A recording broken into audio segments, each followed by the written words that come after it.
Malaysia alami defisit sejumlah RM99 bilion.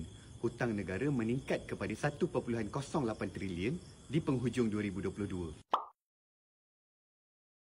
Bila agaknya hutang negara kita boleh habis? Bunyi macam tak logik, tapi yang mungkin lebih logik adalah untuk kurangkan hutang. Hutang bertambah ini memang dijangka sebab seiring dengan pertambahan penduduk, makin ramai penduduk yang perlu untuk dibantu sebab ia akan berlaku pemisahan kepada kategori-kategori tertentu secara automatik. Formula asasnya, belanja kurang dari pendapatan. Kalau ada lebihan, kita gunakan wang itu untuk bayar hutang.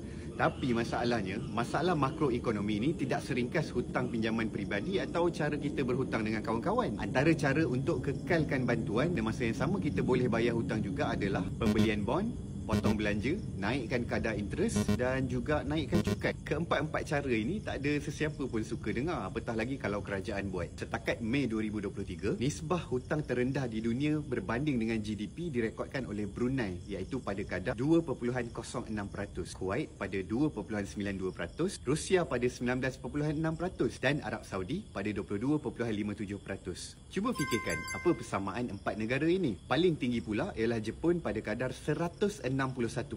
Hutang dekat Malaysia ni sebenarnya taklah terlalu teruk, tetapi tetap perlu untuk diperbaiki. Kalau perlahan dalam bayar hutang, mungkin perlu jana banyak pendapatan seperti tambahan pelaburan FDI dalam negara dan juga janaan ekspor. Dalam bab perbelanjaan pula, sejak 1970, Malaysia memang berbelanja lebih daripada pendapatan. Sebab itu kita berhutang. Kecuali dalam masa 5 tahun sahaja. Perbelanjaan besar ini tinggi nisbahnya untuk subsidi. Nilai akhir untuk perbelanjaan subsidi pada penghujung 2022 adalah 67.4 bilion ringgit. 2 kali ganda lebih banyak daripada tahun 2008. Nilai ini kalau kita buat dalam agihan infrastruktur, kita boleh membina 120 buah hospital dan juga 700 sekolah. Maksudnya tak bagus ke? Bukan. Subsidi ini masih perlu untuk diteruskan. Ramai yang terkesan akan dapat manfaat. Tetapi ia perlu diperhalus. Subsidi pukal petrol yang lebih dinikmati oleh golongan berkemampuan berbanding golongan yang tidak.